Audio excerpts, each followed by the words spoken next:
ورسوله الكريم أما بعد أعوذ بالله السميع العليم من الشيطان الرجيم بسم الله الرحمن الرحيم وما يلقاها إلا الذين صبروا وما يلقاها إلا ذو حظ عظيم وإما ينزغنك من الشيطان نزغ فاستعذ بالله إنه هو السميع العليم ومن آياته الليل والنهار والشمس والقمر لا تسجدوا للشمس ولا للقمر واسجدوا لله الذي خلقهن إن كنتم إياه تعبدون فإن استكبروا فالذين عند ربك يسبحون له بالليل والنهار وهم لا يسأمون۔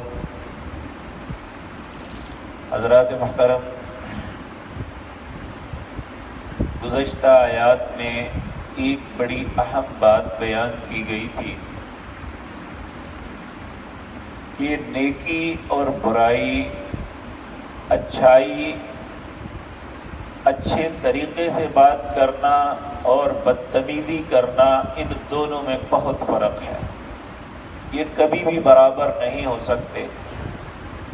تو اللہ رب العزت اپنے نبی کریم جناب محمد الرسول اللہ صلی اللہ علیہ وسلم کو خصوصاً اور عمومی طور پہ ہر انسان کو مخاطب ہو کے فرما رہے تھے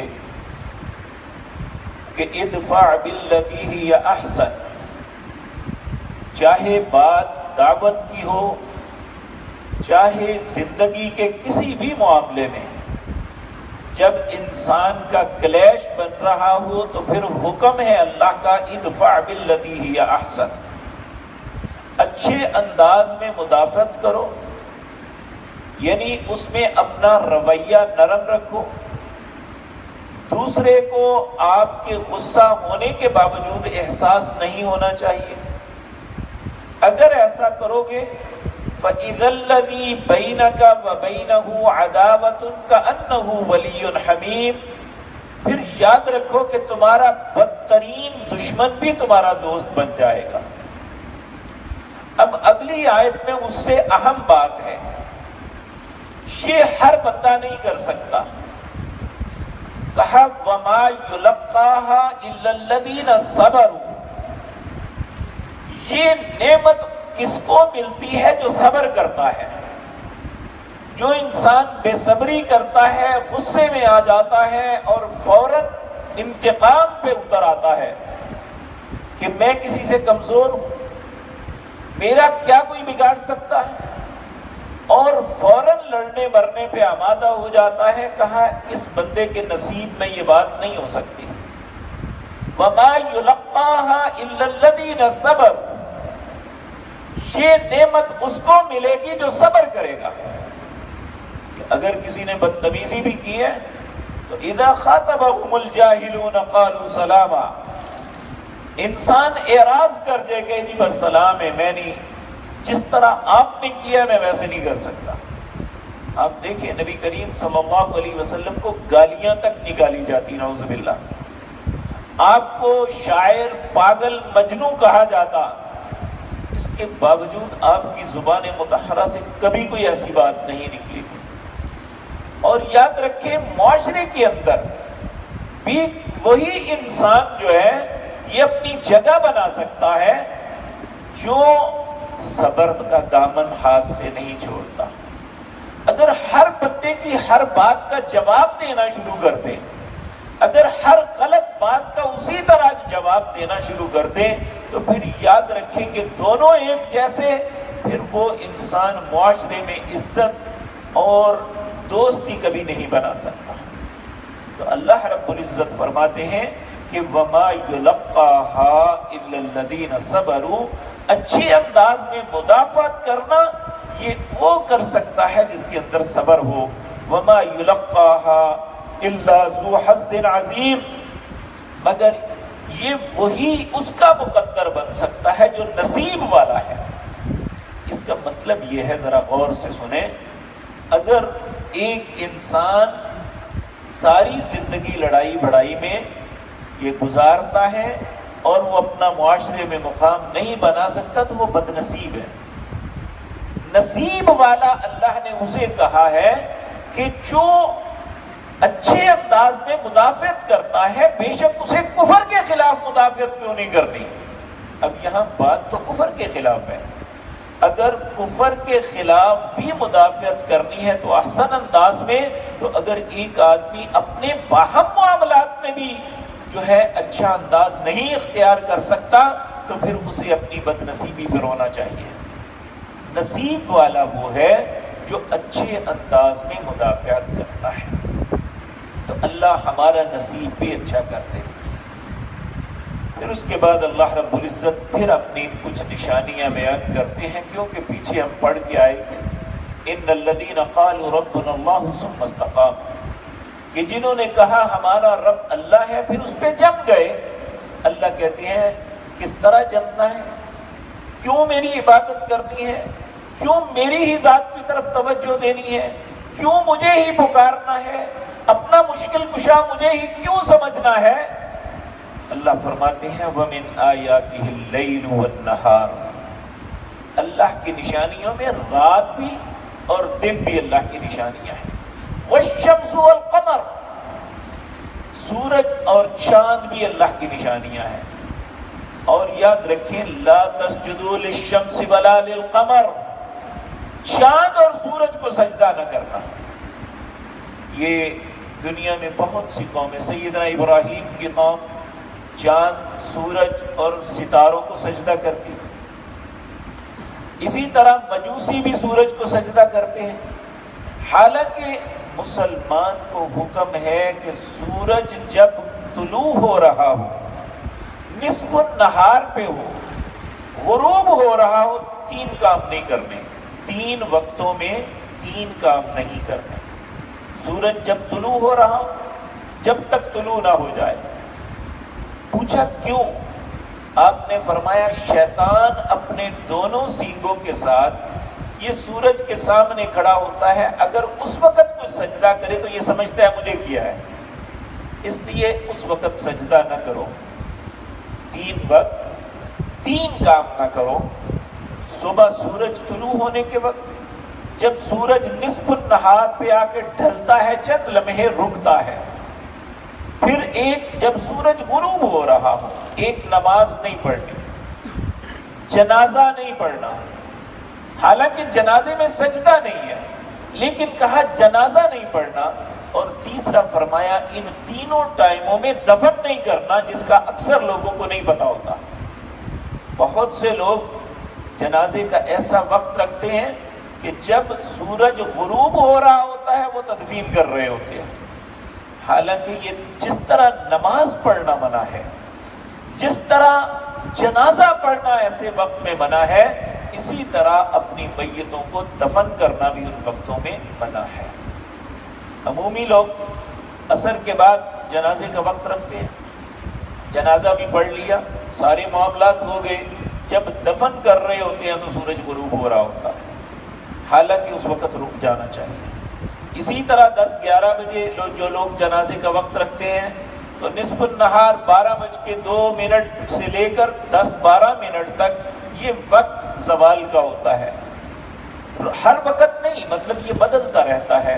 انسان کو ان باتوں پہ ضرور توجہ دینی چاہیے کہ جس بات کا ہمیں منع کیا گیا ہے ہمیں وہ کام نہیں کرنا چاہیے۔ ایک مرتبہ عمرے کے ایک سفر میں وہاں کے ایک عالم دین تھے، ان کے ساتھ ہماری ملاقات کروائی گئی۔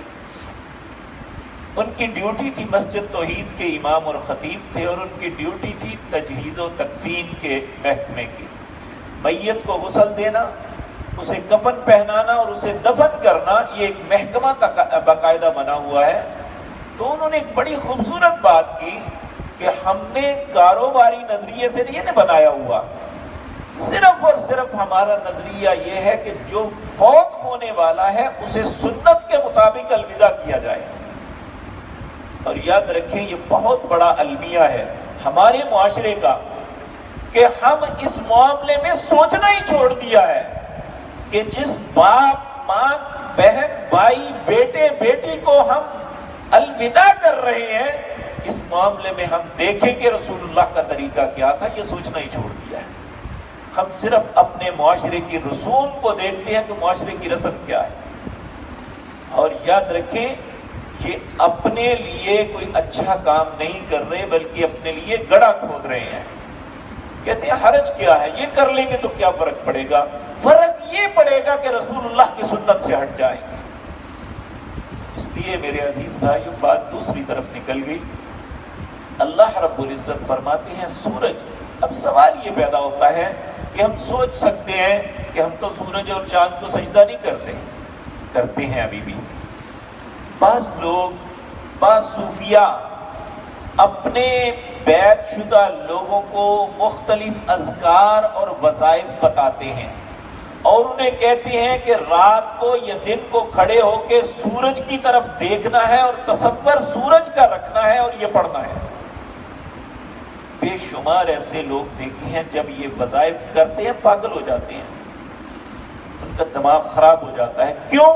کہ اللہ کی نافرمانی ہے، کلی نافرمانی ہے۔ اور یہ سورج اور چاند کا تصور کیا دیتے ہیں کہ شاید یہی مظاہر قدرت ہے۔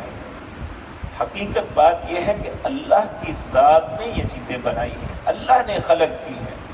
اس لیے اللہ رب العزت نے فرمایا لا تسجدوا للشمس ولا للقمر، سورج اور چاند کو سجدہ نہ کرو، واسجدوا للہ، اللہ کو سجدہ کرو، الذی خلقہن، جس نے ان سب چیزوں کو پیدا کیا ہے۔ اللہ کی مظاہر کو، اس کی قدرتوں کا مظہر کو سجدہ نہ کرو بلکہ سجدہ کس کو کرو؟ لا تسجدوا للشمس ولا للقمر واسجدوا للہ الذی خلقہم ان کنتم ایاہ تعبدون، اگر تم عبادت کرنا چاہتے ہو تو صرف اللہ کی کرو، اس کے علاوہ کسی کو نہیں، کسی کے سامنے ذکر اذکار نہیں، کسی کو دیکھ کے نہیں یہ سب کچھ کرنا، صرف اللہ کی ذات کی طرف متوجہ ہونا ہے۔ اللہ نے قرآن میں واضح طور پہ اپنے نبیوں کو حکم دیا کہ کہو انی وجہت وجہی للذی فطر السماوات والارض حنیفا وما انا من المشرکین، میں نے اپنے چہرے کو متوجہ کیا سورج کی طرف نہیں، چاند کی طرف نہیں، اور کسی طرف نہیں، اپنے رب کے چہرے کی طرف کیا ہے۔ حنیفا، میں یکتا، صرف اسی کی طرف، وما انا من المشرکین، میں مشرکوں میں سے نہیں ہوں۔ اللہ ہمیں بھی شرک سے محفوظ رکھے۔ کہا ان کنتم ایاہ تعبدون، اگر تم اللہ کی عبادت کرنے والے ہو تو واسجدوا للہ الذی خلقہن، اس ذات کے سامنے سجدہ کرو جس نے ان سب کو پیدا کیا ہے۔ قبروں کے سامنے سجدہ کرنا اور مولویوں، پیروں، اماموں کے سامنے جھکنا اور ان کے سامنے سجدہ کرنا، اور نہ ان بشرموں کو حیا آتی ہے سجدہ کروانے والوں کو نہ سجدہ کرنے والوں کو، اور کہتے ہیں یہ تعظیم ہے۔ اللہ کہتے ہیں لا تسجدوا، نہیں کرنا کسی کے سامنے، بلکہ یہ یاد رکھیں نبی کریم صلی اللہ علیہ وسلم نے فرمایا جو شخص یہ بات چاہتا ہے کہ جب میں آؤں تو لوگ میرے لیے تعظیماً کھڑے ہو جائیں فَهُوَ مَقْعَدَهُ مِنَ النَّارِ، وہ سمجھ لے اس نے اپنا ٹھکانہ جہنم بنا لیا ہے۔ اور یہ مولویوں نے تماشا بنایا ہوا ہے یہاں ہمارے ملک میں۔ اللہ رب العزت فرماتے ہیں فَإِنِ اسْتَكْبَرُوا، اگر تم اللہ کے سامنے سجدہ کرنے سے تکبر کرو گے، یعنی اللہ کو نہیں اوروں کو بھی کرو گے، فَالَّذِينَ عِنْدَ رَبِّكَ يُسَبِّحُونَ لَهُ بِاللَّيْلِ وَالنَّهَارِ وَهُمْ لَا يَسْأَمُونَ۔ پھر اس کے بعد فرشتوں کی ایک بہت بڑی مخلوق ہے جو صبح اور شام اللہ کی تسبیحات کرتی ہے اور وہ کبھی اکتاہٹ محسوس نہیں کرتی۔ جو فرشتہ سجدے میں ہے وہ ہمیشہ سجدے میں ہے، جو رکوع میں ہے وہ ہمیشہ رکوع میں ہے، جو اللہ کی تسبیحات کرتا ہے وہ ہمیشہ اسی حالت میں ہے۔ لا یسأمون، ان میں کوئی بھی نہیں اکتاتا۔ اے حضرت انسان، تجھے ہی اکتاہٹ محسوس ہوتی ہے کہ یہ ہر وقت یہی نمازیں پڑھتے رہے، ہر وقت یہی کرتے رہے۔ ہر وقت یہی کرنا تو ہماری زندگی کا مقصد ہے۔ جو کھانا کھاتے ہیں یہ تو صرف زندگی بچانے کے لیے ہے، ہماری زندگی کا اصل مقصد یہ ہے وَمَا خَلَقْتُ الْجِنَّ وَالْإِنسَ إِلَّا لِيَعْبُدُونَ، اللہ نے جنوں اور انسانوں کو اپنی عبادت کے لیے پیدا کیا ہے۔ ہم نے اپنی مصروفیات اور کچھ بنا لی. اگر اپنا کاروبار کرتے ہیں تو یہ ثانوی حیثیت ہے، یہ بھی ہم اپنا متاع اکٹھا کرتے ہیں کہ دنیا کا تھوڑا سا توشہ بن جائے کہ ہم عزت کے ساتھ زندگی بسر کر لیں. کرنا چاہیے، لیکن مقصد حیات کمانا نہیں ہے. اس کے متعلق کہا دنیا جی فقط وطالبها کلاب، جو دین کو چھوڑ کے، اللہ کو چھوڑ کے، اللہ کی عبادت کو چھوڑ کے صرف دنیا کے پیچھے بھاگتا ہے، اس کی مثال کتے جیسی ہے کہ دنیا ایک مردار ہے، اس کے پیچھے بھاگنے والا کتا ہے. اللہ رب العزت ہم سب کو ہدایت نصیب فرمائے، اپنی عبادت کی توفیق عطا فرمائے، اپنی ذات کے علاوہ سب سے ہمارے چہروں کو پھیر دے. اللہ مالک سے دعا ہے اللہ ہمیں حوصلہ دے، صبر والا بنائے، ہم اپنی زندگی کے معاملات صبر کے ساتھ ادا کریں اور ہمیں نصیب والا بنا دے. اقول قولی ھذا واستغفر اللہ.